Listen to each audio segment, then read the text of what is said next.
Ang tahanan ay sumisimbolo sa isang pamilya. Ito ang nagsisilbing kumakalinga at nag-aalaga sa mga nakatira dito. Ito ang nagpoprotekta sa bawat pamilya laban sa ulan at init. Ngunit lahat nga ba ng tahanan ay ligtas? Magandang araw, Kuya Chris. Itago niyo na lang po ako sa pangalang Anet. 30 taong gulang at kasalukuyang nakadestino sa Japan bilang isang magsasaka. Ako po ay nagsasaka sa malawak na lupain ng aking among, itago na lang natin sa pangalang Yamasaki. Mabait na tao itong amo ko, kaya naman nahihirapan akong siya ay iwanan. Ngunit ang aking ibabahagi ay walang kinalaman sa kanya. Ang akin pong ibabahagi ay naganap sa taong 1979. Ako noon ay nasa 12 taong gulang. Ako po ay tubong Mindanao. Mainam siguro na hindi ko nababanggitin ang eksaktong lugar para na rin sa pribadong buhay ng mga naninirahan sa bayang yon. At isa pa ay sa aking pagkakakilanlan na rin dahil alam ko na isa sa iyong tagapakinig ay maaaring kababayan ko. Sa bayan naming iyon ay napakatahimik at napakamatiwasay. 6:00 pa lamang ay naghahapunan na ang mga tao at maaga ring magsitulog. Nakasanayan at nakaugalian na rin yan sa amin ang ganoong routine. Dahil maaga ring magigising kinabukasan. Halos magkakakilala lang ang mga tao sa munting bayan namin at ito rin ang panahon at taon na kahit hanggang ngayon ay kay sarap balikan at sariwain. Dahil ito ang mga panahon at taon kung saan magalang pa ang mga kabataan at nagkakaisa ang mga tao. Nagmamano ang mga bata sa matatanda, kilala man nila o hindi. Nagbabatian sa daan ng magandang araw, tanghali at kahit gabi. Makita mo man o hindi ang nakakasalubong mo sa gabi, kilala mo man o hindi, ay babatiin mo ito dahil nakaugalian na. Ni hindi mo nga malalaman kung tao pa ba o maligno ang binabati mo sa gabi. Basta maramdaman mong may tao, babati ka talaga. Ganon kami noon. Isang araw, may bagong salta sa aming bayan. Mag-asawa sila. Pinili nilang sa may puno ng akasya tumira, kung saan madadaanan ang bahay nila ng mga dumadaan. At ang lupang yon ay pagmamay-ari ng aking ama. Nagpaalam naman sila sa aking ama. Dahil likas sa tatay ko ang pagiging mapagbigay at maunawain, pinayagan niyang magtayo ng kubo ang mag-asawa doon. Laking pasalamat naman ng mag-asawa at pumayag ang tatay ko. Lumipas ang araw. Nagtataka kami dahil may mga karatig bayan na panay ang paghahanap nila ng kanilang mga nawawalang kaanak. Ang iba naman ay sinasabing nawala na lang umano bigla ang mga mahal nila sa buhay. Aalis pero hindi na umano nakakabalik. May iba din kaming naririnig na maraming mga sanggulang nagsiwalaan sa kanilang tahanan. Sa buong buhay ko, noon ko lamang narinig ang mga ganong balita. Dahil wala namang nagaganap na ganoong pangyayari sa bayan namin o kahit sa aming karatig bayan. May nagsabi din na kinuha daw ng aswang ang mga mahal nila sa buhay. Baka daw nagawi ang aswang dito upang maghasik ng lagim sa bayan nila. Ganon umano ang ginagawa ng aswang. Aalis sila sa kanilang bayan upang ito naman ang kanilang paghahasikan ng lagim. Dahil hindi nila inaaswang ang isang bayan kapag nakatira pa sila dito. Kaya nga may kasabihan na mainam pa ang aswang, hindi tinatalo ang kapitbahay. Hindi ko po alam pero bigla akong napatingin sa tahanan ng mag-asawa na nakilala namin sa pangalang Pilo at Nida. Palagi kasi itong sarado sa umaga na akala mo'y pagod na pagod sila sa gabi kakatrabaho. Hindi mo talaga makikita sa umaga ang mag-asawang ito. Ngunit pagsapit ng 6:00 ay tsaka mo pa sila makikita. Minsan ay nagsisiga ang matandang babae habang ang matandang lalaki ay panay sibak ng kahoy na akala mo'y laging may piyesta. Mapapansin mo din sa kanilang likod bahay ang malalaking kawali na kasya ata ang isang kalabaw. Isang araw kasama ang kapatid ko. Nanggaling kami sa baryo.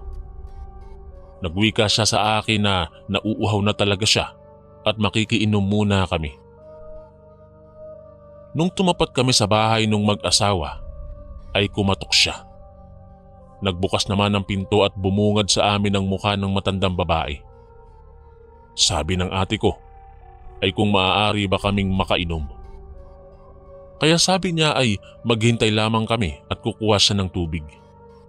Hindi naman matagal ang aming paghihintay at bumalik naman agad ang matandang babae tsaka inabot sa ate ko ang tubig. Hinawakan ng ate ko sa may bunganga ang baso at nagulat kami nang mahulog ang puwet nito. Kaya nagkatinginan kami. Dala sa aming mga mukha ang kaba at takot. Agad namang nagwika ang matanda na walang kaso iyon.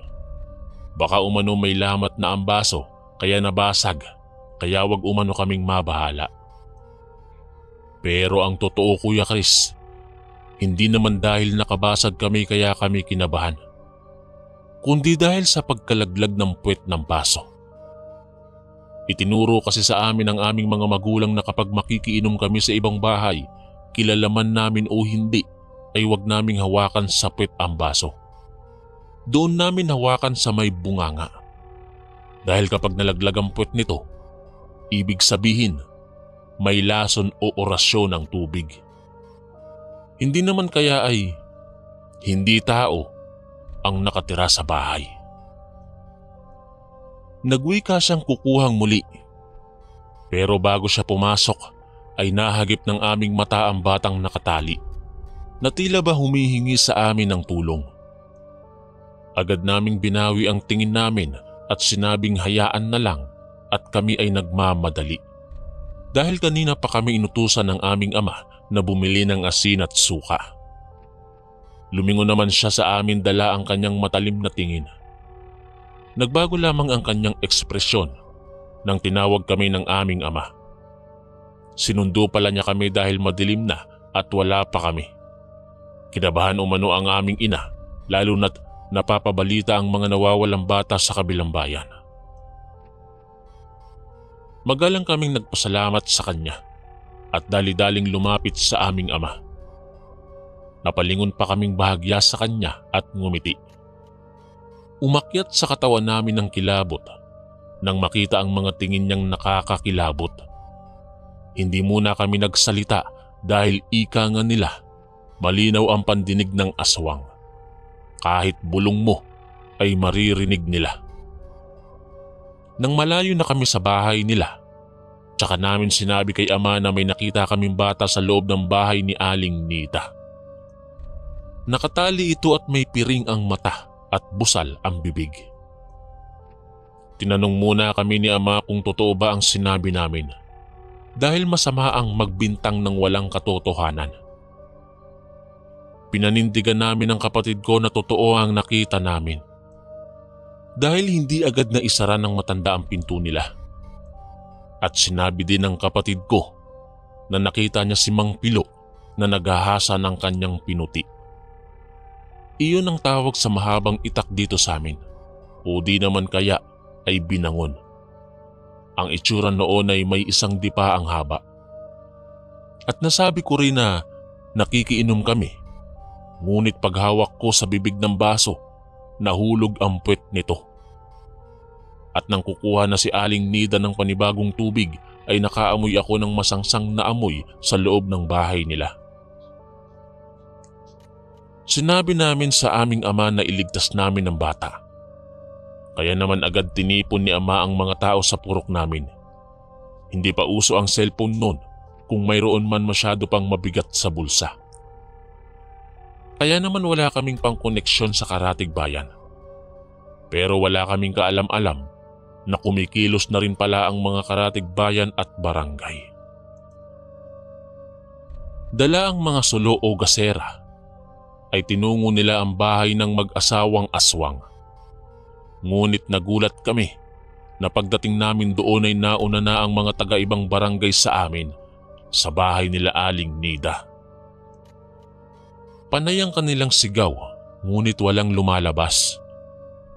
Ang ilan sa kanila ay sinira na ang pinto ng bahay ng matanda at halos masok sila sa kanilang naamoy sa loob.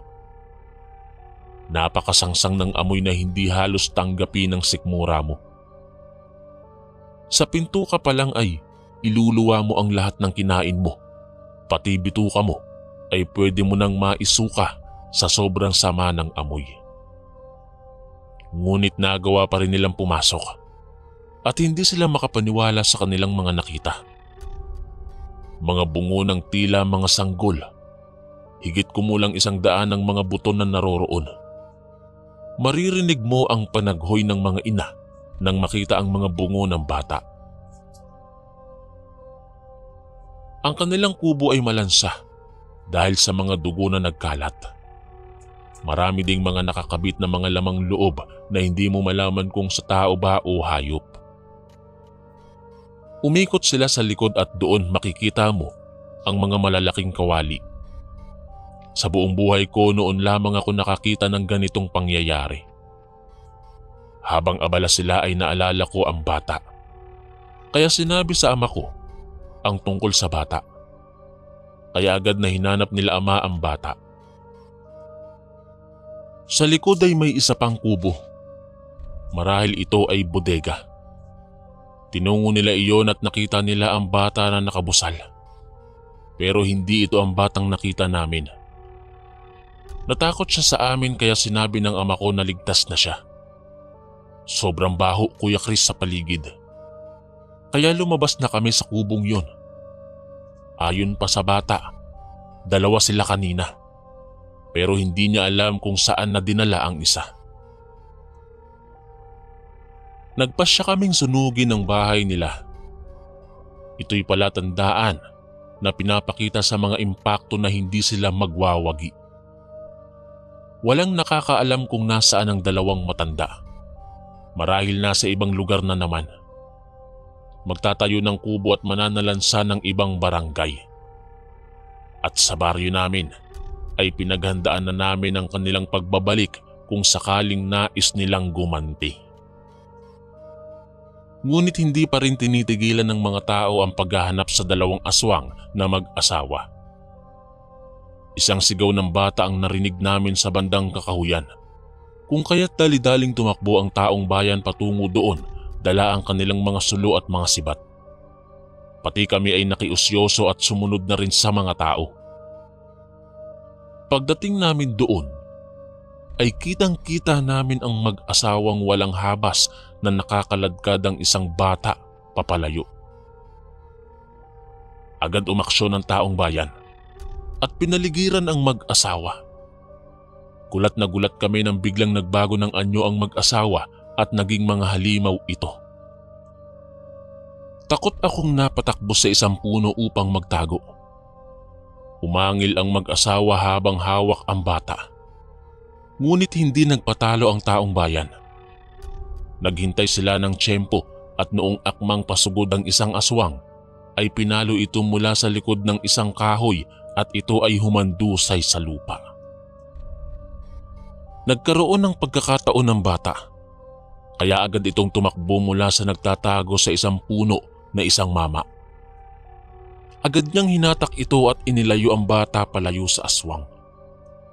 Dito na nagkaroon ng pagkakataon upang dumugin ang mag-asawa at doon na sila nalagutan ng hininga. Galit na pinagtataga ng mga tao ang 2 kahit patay na ito. Hindi ako makapaniwala sa mga nasaksihan ko dahil doon pa lang po ako nakakita ng mga aswang. Sinunog ang mga labi ng mga aswang at ibinaon sa lupa matapos maging abo. Magmula noon ay naging alerto na ang aming barangay. Ayaw na namin maulit muli ang trahedyang yon. Lumipas ang mahabang panahon. Sa awa ng Diyos, hindi na naulit ang makapanindig balahibong eksenang iyon. Isang pangyayaring hindi ko po malilimutan, kaya ko po ito isinulat para sa inyong channel. Isang mag-asawang dayo ang nagdala ng lagim sa aming baryo at nagpapasalamat po ako dahil nawala na sila sa mundong ito. Hanggang dito na lamang po ang aking kwento at sana po'y mapili niyo pong basahin ito sa susunod na mga araw. More power po sa inyong channel at God bless po sa lahat.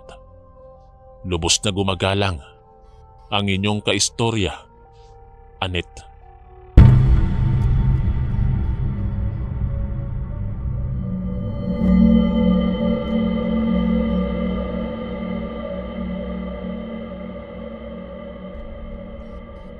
Sa mundo, mayroong mga bagay na nangyayari na hindi natin minsan pinaniniwalaan. Para sa atin ay isa lamang itong bunga ng imahinasyon ng mga manunulat ng katatakutan. Ang mga aswang o anumang mga elemento na bumabalot umano sa ating kapaligiran sa pagsapit ng dilim ay bunga lamang ng mga kwentong mitolohiya o parte ng urban legend. Sa madaling sabi, ay isa lamang itong kwento na panakot ng mga nakatatanda para sa mga kabataan. At ngayong henerasyon ay tila nabura na sa alaala ng mga kabataan ang patungkol sa ganitong mga kwento at hindi na nila ito pinaniniwalaan. Tawagin niyo na lamang po akong Albert, hindi ko totoong pangalan. At sa kwento kong ito ay aking itatago sa hindi nila tunay na katauhan ang mga taong mababanggit sa istoryang ito. Maging ang eksaktong lugar ay aking itatago. Dahil ang iba sa kanila ay nabubuhay pa, ang iba naman ay yumao na. At ito ay tanda na rin ng aking pagrespeto sa kanila, tao man o lugar. Taong dekada 30 hanggang 90 ay bantog ang patungkol sa mga aswang at hindi lingid sa atin na ang pinakasikat ay si Teniente Gimo.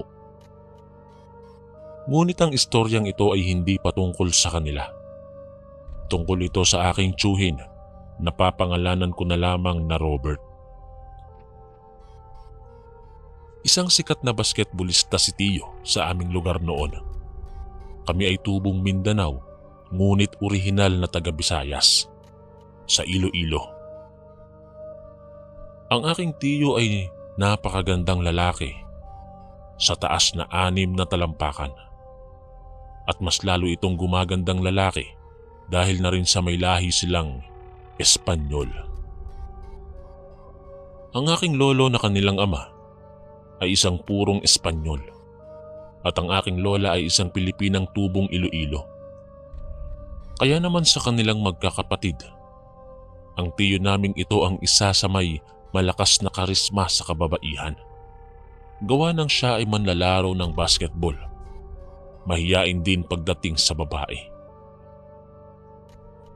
Dumating ang araw na umibig ang aking tiyo sa isang dalaga na nakatira sa ibang bayan. Nasilayan niya ang dilag na ito nung minsang dumayo sila ng laro sa bayang iyon. Hindi naman siya ang team captain, ngunit maituturing siyang ace player ng grupo dahil sa angkin nitong galing sa larong basketball. Napakaganda umano ng dalagang ito, kung ang pamilya ko rin ang magsasabi. Maputi, matangkad, kulay maisang mahaba at tuwid nitong buhok na sa panahon noon ay alaga sa niyog. Dumating ang panahon na nagkakilala si Tito at ang dilag na kanyang naibigan. Nakilala niya ito bilang si Isabel, hindi niya rin tunay na pangalan. Naging magkaibigan sila at nagmahalan kalaunan.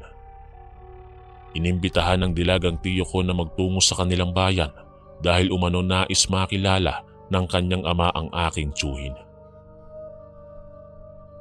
Hindi naman tumanggi ang aking tiyo at siya ay pumunta upang ipakita rin sa dalaga at sa pamilya nito na siya ay seryoso sa kanyang nararamdaman. Sabik na ang aking tito na makilala ang magulang ng kanyang kasintahan na si Isabel. At ito rin ang kanyang unang naging nobya. Kaya naman anong galak niya nang siya'y maanyayahan sa bayan ng kanyang kasintahan, na hindi niya alam na may kapahamakang nakaabang sa kanya sa lugar na iyon. Hindi pa niya naipakilala ang dalaga sa kanyang mga magulang. Ang aking lolo ay mahigpit patungkol sa karelasyon ng kanilang mga anak. Dumating na nga ang araw na nagtungo ang aking tito sa bayan ni Isabel. Ang bayan na yon ay kilala sa Iloilo bilang tahanan ng mga aswang. Magdadapit hapon na nang dumating ang aking tito sa bayan nila Isabel. Sa panahon nun, hindi pa uso ang mga sasakyan. Mas sanay ang tao sa paglalakad, kaya ang 2 oras na lakarin ay madali lamang para sa kanila.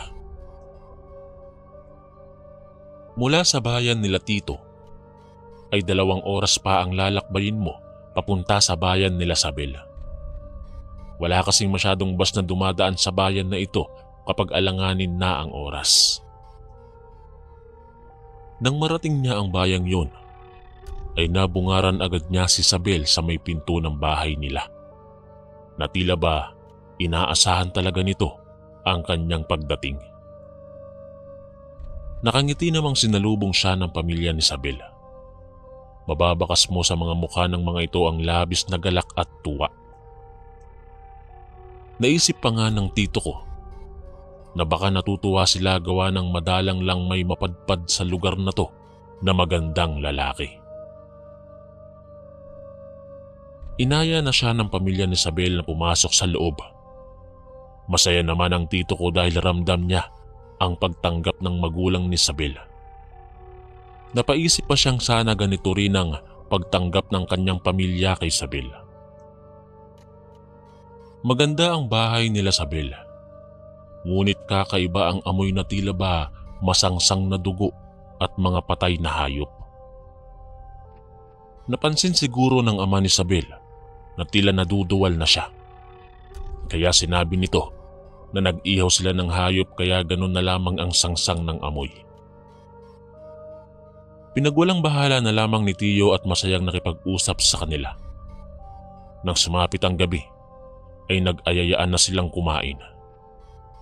Masarap umano magluto ang ama ni Isabel, ayon pa kay Tiyo, kaya naman sarap na sarap siya sa bawat subo niya.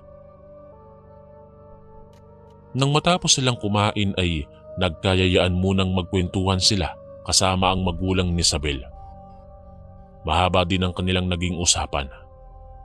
Hanggang sa hindi na malaya ni Tito na lumalalim na ang gabi. Sinabi ng magulang ni Isabel na sa bahay na lang nila magpalipas ng gabi si Tito at masyado na umanong mapanganib kapag siya'y uuwi pa. Medyo naiilang man ay pumayag naman ang tito. At doon na lamang si Isabel sa kwarto natulog ng kanyang mga magulang at siya naman ay doon sa kwarto ni Isabel. Nang magpasyang magpahinga si Tito, ay may naririnig siyang tunog ng sisiw. Marahan siyang bumangon at hinanap ang sisiw sa paligid, ngunit wala naman siyang nakikita. Kaya nagpasya ulit siya na mahiga. Hindi niya alam kung anong oras na nang siya'y magising sa mga kalampag ng hindi niya mawari kung plato o bakal. Tila ba abala ang kung sino mang gumagawa ng ingay. Dahan-dahan siyang bumangon nang biglang sumakit ang kanyang tiyan. Kakaibang sakit ang kanyang nararamdaman at tila ba pinipiga ito. Narinig niyang muli ang pagtunog ng sisiw. Palapit na ito ng palapit, ngunit wala na siyang panahon pa na hanapin iyon dahil sa sobrang sakit ng kanyang nararamdaman. Lalabas na sana ang tiyo ko nang may mapansin siya sa likod ng bahay na tila abalang mga tao. Malalaking kawali ang kanyang nakikita na tila ba may handa ang gaganapin. Nagtaka siya na kung bakit abala ang mga ito sa 10 oras ng gabi. at ano ang gagawin nila sa ganon kalaking kawali. Naisipan niyang hindi naman siguro nila ilalagay ng buo ang kalabaw sa kawali nila. Napatigil ang tito ko sa kanyang iniisip na imposibleng siya ang ilalagay doon.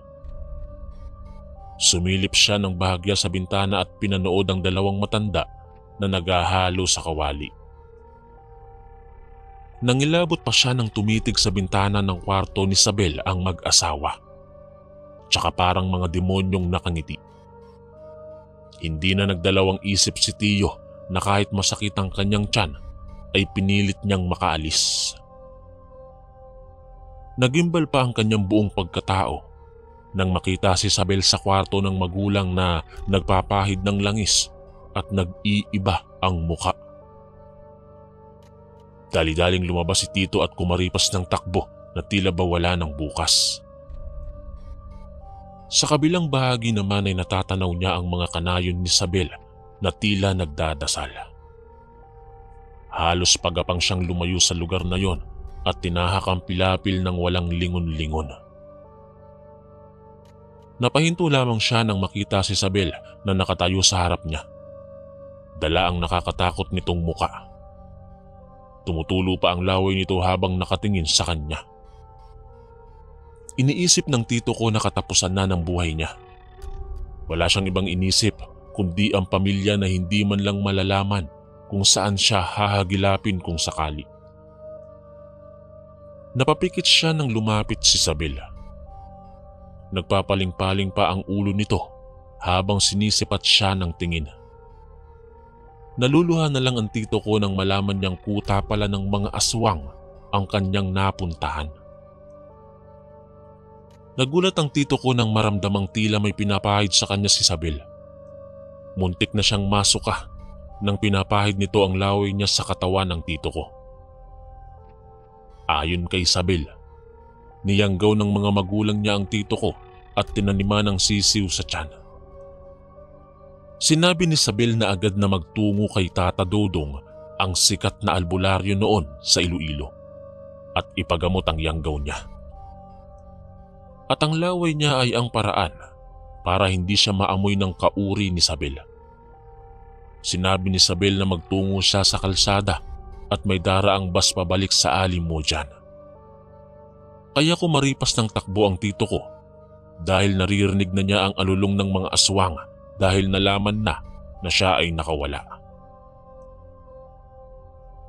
Nakaalis ang tito ko dala ang pangakong hindi niya ipapahamak ang lahi ni Isabel. At nagpagamot naman ang aking tito at siya'y gumaling. Taong dekada 80 ay nagpasya ang aming pamilyang manirahan sa Mindanao. Lahat kami ay umalis sa lugar na yon. At dito na rin sa Mindanao pinanganak ang iba kong pinsan. Ang tito ko naman, simula nang siya'y mapunta sa kuta ng mga aswang, ay hindi na siya nag-asawa o nagkaroon ng sariling pamilya sa takot na maulit ang nakaraan hanggang siya ay namatay na noong taong 2000. Isang kwento ng pag-ibig na nauwi sa isang pagkakamali. Dalawang mundo ng kailanman ay hindi pwedeng maging isa.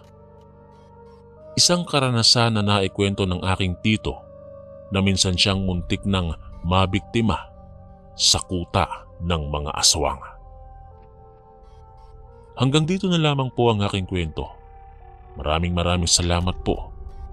Ako po si Albert, ang inyong kaistorya.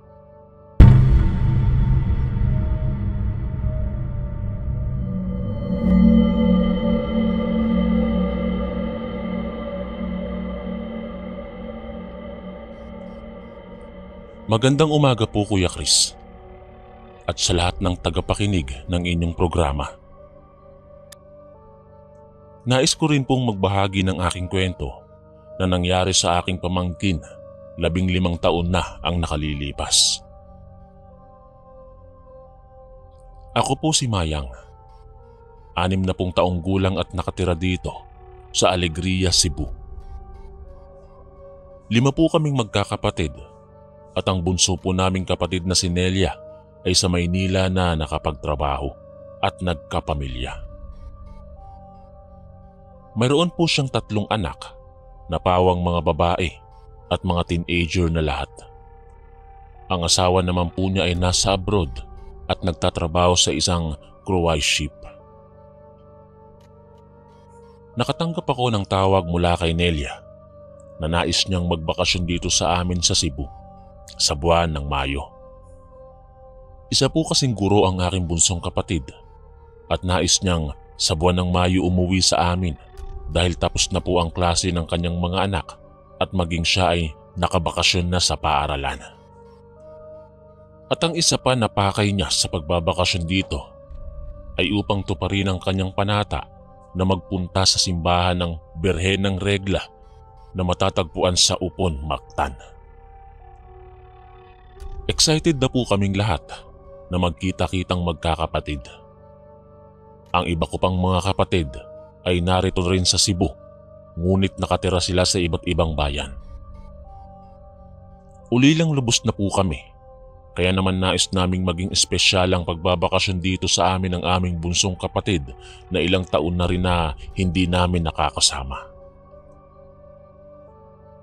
Araw po ng Biyernes nang dumating dito sa Cebu ang aking kapatid na si Nelia at ang 3 niyang anak.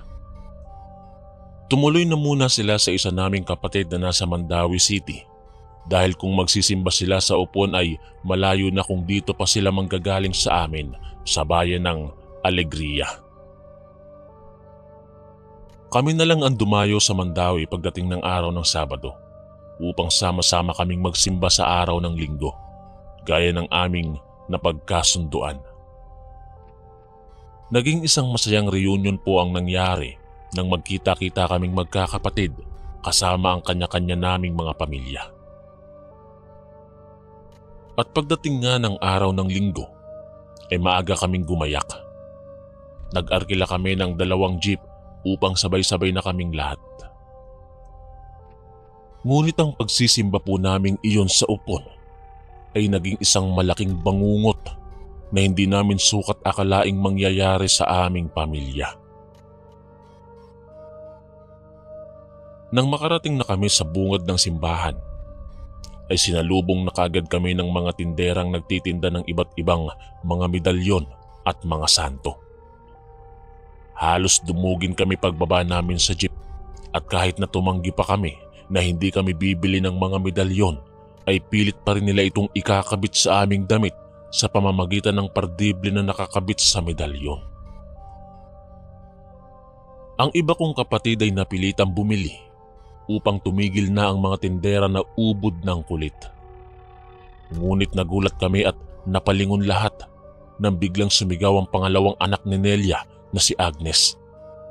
At nakita naming dinuduro-duro na nito ang isang tindera ng medalyon. Dali-daling pinuntahan ni Nelia ang kanyang anak at inalam ang nangyari. Sumunod na rin ako sa aking kapatid dahil nagkakasigawan na ang aking pamangkin at ang tindera. "Anak, ano ba yan? Bakit ka ba nakikipag-away ha?" Ang naiinis na saway ni Nelia sa kanyang anak na patuloy na nakikipagsigawan sa tindera.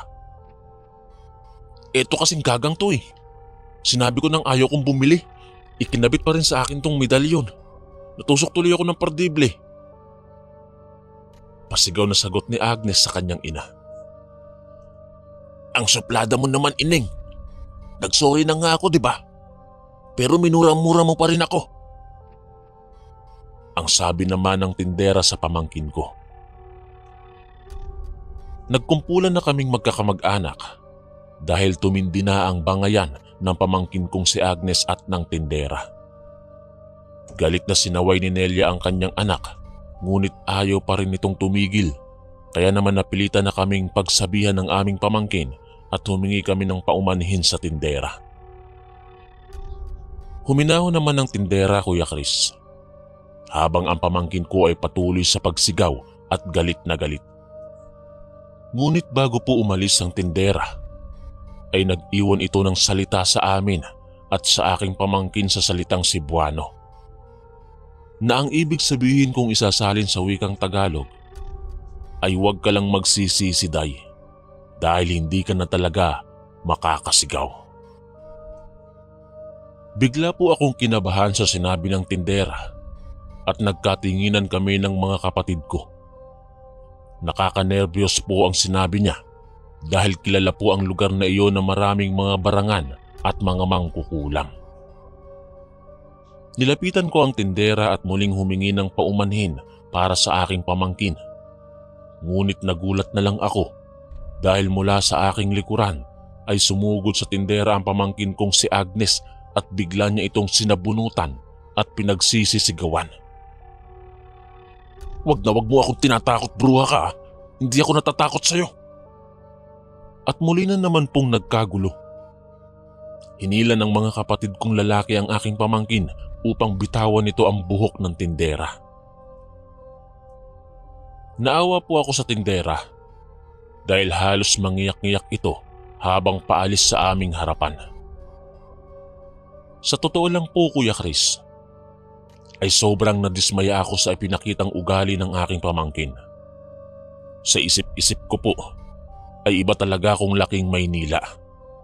Maging ang kanyang ina ay pabalang niya akong sagutin. Nawala na po ang focus ko sa misa habang nasa loob kami ng simbahan. Hindi ko akalain na magkakagulo ng ganon.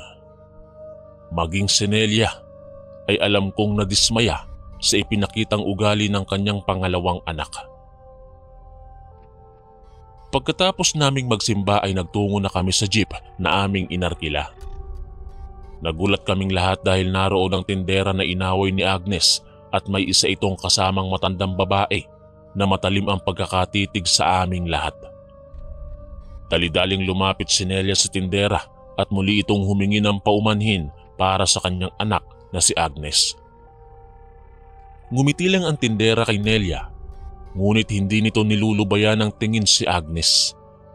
Ni hindi ito kumukurap at galit na nakatitig sa aking pamangkin.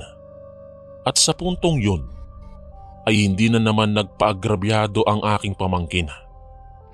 Nilapitan nito ang tindera at ang matanda at muli nitong sinigawan ng tindera. Ano bang problema mo, ha, pangit? Sigaw ni Agnes sa tindera habang nakapamewang. Hindi sumagot ang tindera at ang kasama nitong matanda. Tinitigan lang ng mga ito si Agnes at tumalikod na. Galit na manghinila ni Nelia ang kanyang anak at pinaakyat na sa jeep. Habang papalayo na ang aming sasakyan ay natanawan ko na nakakubli ang tindera at ang matanda sa isang poste. Matalim pa rin ang titig ng dalawa sa amin. Papunta na kami ng araw na iyon sa aming bayan sa Alegria matapos magsimba. Maraming magagandang beach doon kaya kasama na sa aming plano na pagkagaling magsimba ay doon naman sa amin tutuloy sila Nelia. Naging maayos naman ang lahat sa biyahe kahit na may kalayuan ang aming bayan. Pansamantala naming nalimot ang nangyari sa simbahan ng umagang iyon dahil excited na ang lahat na makarating sa amin, lalo na si Nelia. Dahil doon kaming lahat lumaki. Mag-aalas 3 na ng hapon nang makarating kami sa aming bahay sa Alegria. Naging masaya ang pagsalubong ng iba naming mga kamag-anakan sa aking bunsong kapatid at sa mga anak nito. Marami akong ipinalutong pagkain upang pagsaluhan naming lahat. Halos inabot na kami ng madaling araw sa kwentuhan at kamustahan ng mga magkakamag-anak. Ngunit ang kasiyahang iyon ay biglang naputol nang marinig naming nagsisisigaw ang pangalawang anak ni Nelia na si Agnes. Sapu-sapu nito ang kanyang bibig at halos magpalahaw ng iyak. Itinuturo niya ang kanyang dila na napakasakit raw na parang tinutusok ng maraming karayom. Nagulat kaming lahat, Kuya Chris, dahil nang pinangangan ni Nelia si Agnes ay sunod-sunod na ang pag-agos ng dugo mula sa kanyang dila. At halos mataranta kaming lahat dahil namimilipit na ang aking pamangkin sa sobrang sakit. Nang hawakan ko siya sa kamay ay nanlalamig na siya at nanginginig. Hindi na raw niya kaya ang sakit ng kanyang dila. Hindi namin malaman ang gagawin ng mga oras na iyon. Lahat kami ay nagulat sa nangyari. Nagpasya si Nelia na dalhin na si Agnes sa ospital, kaya dinala namin ang aking pamangkin sa ospital sa aming bayan. Marami ng dugong umagos mula sa kanyang dila, maging ang doktor ay hindi nito malaman ang sanhi ng sunod-sunod na pagdurugo ng dila ng aking pamangkin. Pansamantalang nakapagpahinga ang aking pamangkin nang pinainom ito ng doktor ng 3 klase ng gamot at mayroong ipinahid sa dila nito. Ang buong akala namin ay magiging maayos na ang lahat. Ngunit maya-maya lang ay bigla na namang nagsisisigaw si Agnes na parang may tumutusok na naman daw na karayom sa kanyang dila at nag-uumpisa na namang magdugo ang dila nito. Hindi na po maampat ang dugo na patuloy na umaagos sa dila ni Agnes. Kaya nagdesisyon na ang doktor na ilipat namin sa ibang ospital sa Cebu City ang aking pamangkin upang magamot raw ito ng husto dahil hindi sapat ang kanilang mga kagamitan. Bumiyahe na naman kami ng madaling araw patungo sa Cebu City sa isang sikat na Chinese hospital doon. Habang nasa daan ay awang-awa ako sa aking pamangkin, Kuya Chris. Patuloy ito sa pag-iyak at halos mabasa na ang suot nitong t-shirt dahil sa pagdurugo ng kanyang dila na hindi tumitigil. Panay naman ang iyak ni Nelia habang pinapahid ang dugo na umaagos mula sa bibig ng kanyang anak. Nang mga oras na iyon ay iba na ang pumapasok sa aking isipan. Naalala ko ang binitawang salita ng tindera na nakaaway ng aking pamangkin sa simbahan. Nang makarating kami sa ospital sa Cebu City, ay maraming test ang ginawa sa aking pamangkin. At hindi po kami makapaniwala sa naging resulta dahil wala naman daw problema sa aking pamangkin. Habang nilalapatan ng lunas ng mga doktor ang nagdudugong dila ni Agnes, ay palihim kong kinausap ang aking bunsong kapatid. Sinabi ko sa kanya ang naging pagbabanta ng tindera sa kanyang anak. At hindi nga ako nagkamali. Ganoon na rin pala ang iniisip ni Nelia. Naniniwala po kami sa kulam, Kuya Chris. Dahil marami na po kaming nasaksihan dito sa probinsya na kinukulam at hindi kayang pagalingin ng mga doktor. Tinawagan po ni Nelia ang kanyang asawa na nasa abroad at sinabi nito ang lahat. Sa kasamaang palad po ay hindi naniniwala ang asawa ni Nelia na nakulam ang kanilang anak. Ayaw nitong ipadala ang kanilang anak sa albularyo. Ang gusto nito ay manatili lang sa ospital ang kanilang anak upang ipagamot. Wala pong nagawa ang aking kapatid na si Nelia kundi sumunod sa ipinag-uutos ng kanyang asawa. Ipinakonfine po namin ang kanilang anak upang matutukan ang sakit nito. Sinamahan ko ang aking kapatid sa pagbabantay sa ospital. Salitan kami upang kahit na paano ay makapagpahinga ang bawat isa sa amin. Ang iba po naming kapatid at ang 2 pa na anak ni Nelia ay umuwi na sa aming bayan upang maghanap ng magaling na albularyo. Kahit naman labag sa kalooban ni Nelia ang desisyon ng kanyang asawa, ay hindi pa rin nawawala sa kanya ang pagbabakasakali na kayang gamutin ng isang albularyo ang kanyang anak.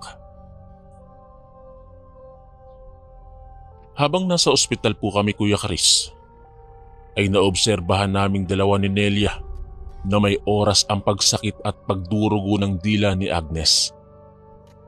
Sumasakit po ito at nagdurugo sa tuwing sasapit ang 6:00 ng gabi at 3:00 ng madaling araw.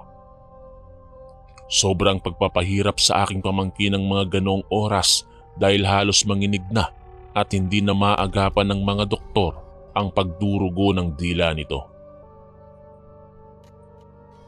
Lagi niyang isinisigaw na tanggalin daw namin ang mga karayom na tumutusok sa kanyang dila dahil hindi na niya kaya ang sakit.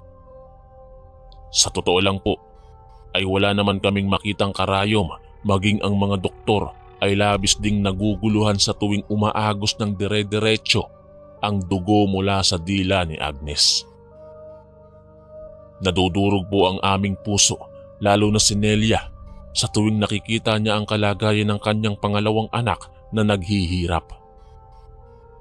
Alam ko po na ginawa naman ng mga doktor ang kanilang makakaya at kumuha pa kami ng 2 espesyalista upang malaman ang sanhi ng sakit ng aking pamangkin. Ngunit ilang linggo na ang lumipas ay blanko pa rin sila sa pinagmulan ng sakit nito. Inabot na ng buwan ng pamamalagi namin sa ospital. Ngunit wala pa ring pagbabago sa kalagayan ni Agnes. Sa katunayan, ay lumalaki na rin ang aming hospital bills, ngunit sa tingin namin ay mas lumalala lang ang kalagayan nito. At hindi nga kami nagkamali.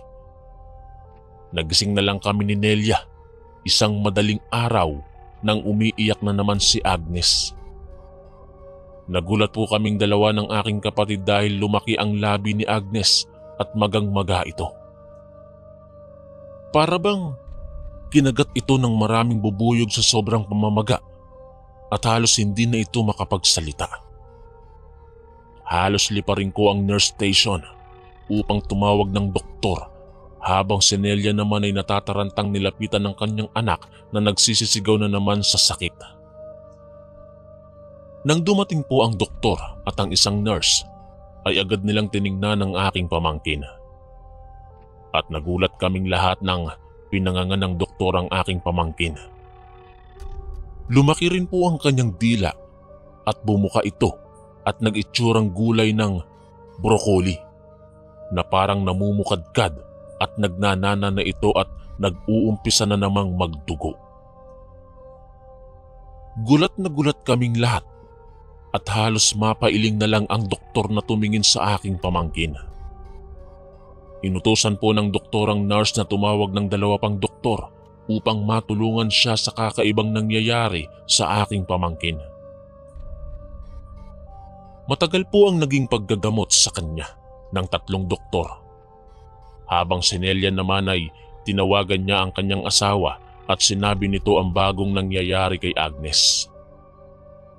Narinig kong nag-aaway na ang mag-asawa dahil gusto na ni Nelia na ilabas ng ospital ang kanyang anak at ipagamot ito sa albularyo.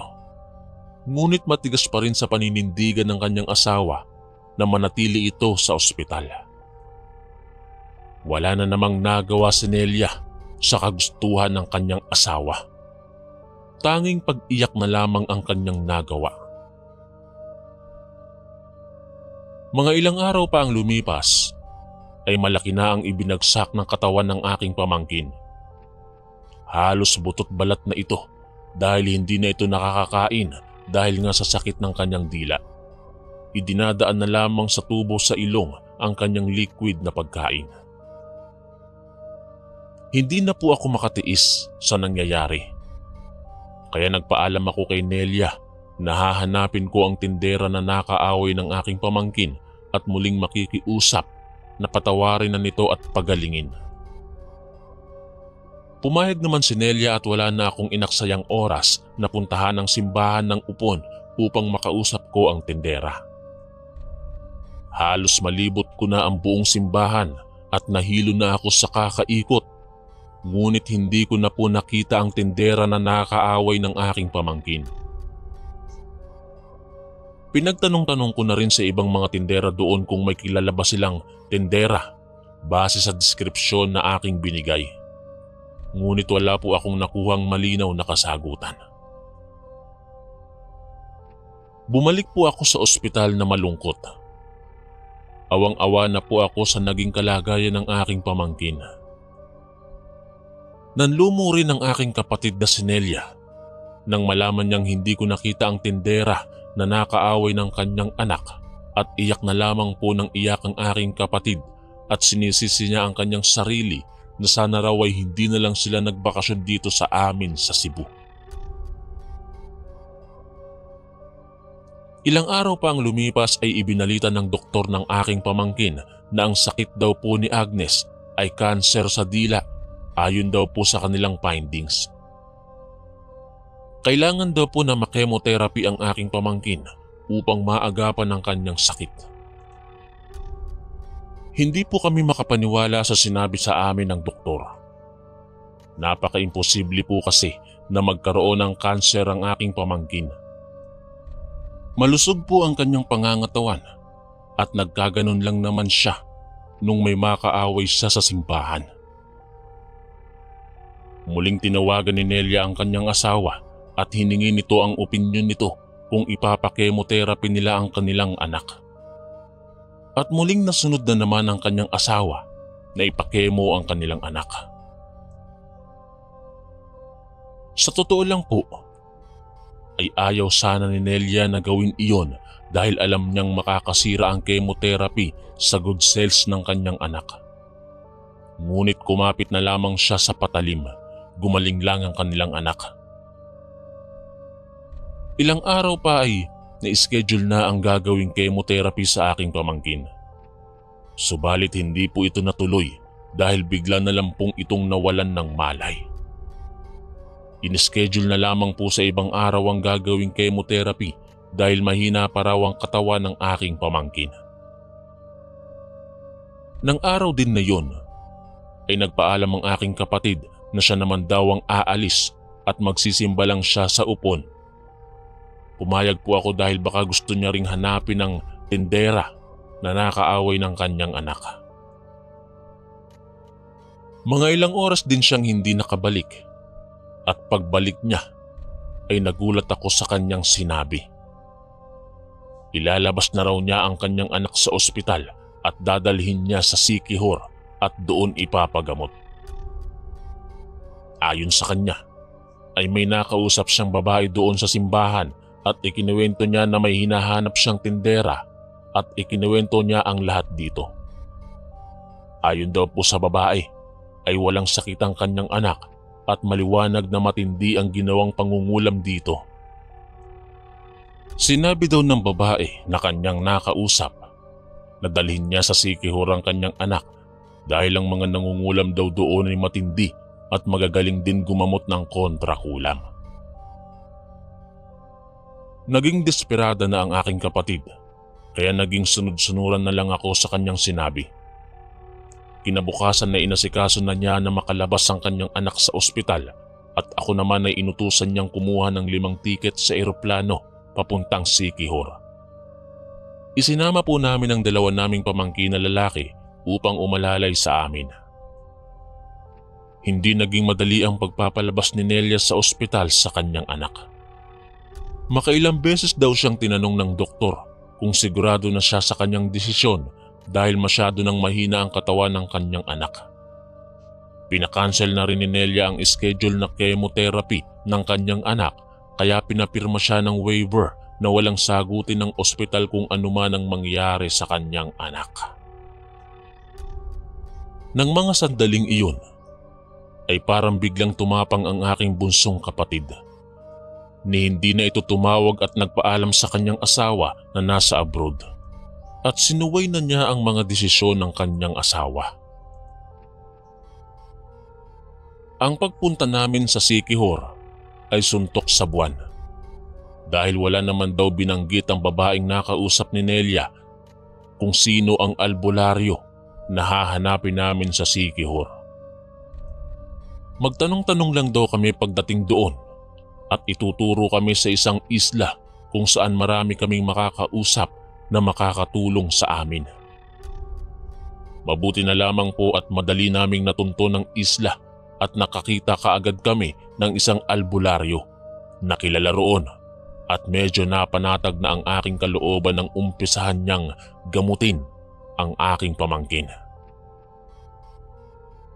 Sa umpisa po ng gamutan ay medyo hindi pa ako naniniwala dahil namamaga pa rin at malaki pa rin ang dila ng aking pamangkin na nagdudulot na ng mabahong amoy dahil nagnanana na ito at puno na ng sugat. Ngunit sa ikatlong araw ay saksi kaming lahat nang tumindi na ang ginawang gamutan. Halos mamilipit na ang aking pamangkin sa sobrang sakit dahil 6:00 na ng gabi at parang tinutusok na naman daw ng karayom ang kanyang dila at marami na namang dugong umaagos mula dito. May mga orasyon na sinambit ang albularyo habang hawak nito ang ulo ng aking pamangkin. May mga sandaling natitigilan ito dahil matapang daw ang mambabarang na gumagawa ng ritual sa aking pamangkin. Tama po Kuya Chris, hindi basta-bastang kulam ang ginawa sa aking pamangkin kundi binarang ito. Ilang sandali pa ay nagulat kaming lahat nang biglang sumuka ng napakaraming karayom ang aking pamangkin. Iba-iba ang mga sukat nito, may malalaki at maliliit. Gulat na gulat kami sa aming nakita. Totoo ngang nakulam ang aking pamangkin. Matapos na maisuka ang lahat ng karayom, ay pinainom ng manggagamot ang aking pamangkin ng pinakuloang mga ugat ng kahoy. Matapos makainom ay nakatulog ang aking pamangkin dahil sa sobrang panghihina nito.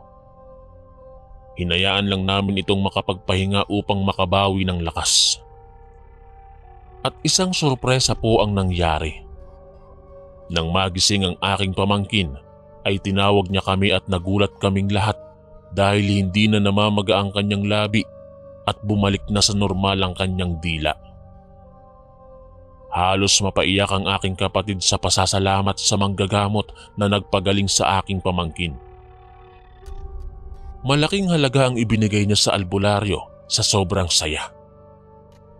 Habang gumagayak kami paalis sa isla, ay tinawag ng albularyo ang aking pamangkin. Pinangaralan niya ito at sinabing sa susunod ay baguhin na nito ang kanyang masamang pag-uugali. Dahil hindi lahat ng tao ay kaya niyang apihin. Sa tingin ko naman po ay natabla ng pangaral ang aking pamangkin dahil umiiyak itong nagpasalamat sa albularyo. Nang pabalik na kami sa Cebu, ay tinawagan ni Nelia ang kanyang asawa at ipinagtapat na nito na dinala niya sa Siquijor ang kanilang anak at gumaling na ito. Kung hindi daw namin nadala ang aking pamangkin sa albularyo, malamang ay pumanaw na ito dahil ang sabi nito ay talagang tutuluyan na mambabarang ang aking pamangkin kung hindi namin ito naagapan. Sana po ay magsilbing aral ito sa ating lahat na maging maingat tayo sa pakikitungo sa ating kapwa dahil hindi tayo nakakasiguro sa mga klase ng tao na ating nakakasalamuha. Maraming salamat po Kuya Chris sa pagbibigay daan ninyo sa aking karanasan na nagsilbing isang bangungot sa aming pamilya at nagbigay ng aral sa aking pamangkin. Lubos na gumagalang ang inyong kaistorya, Mayang.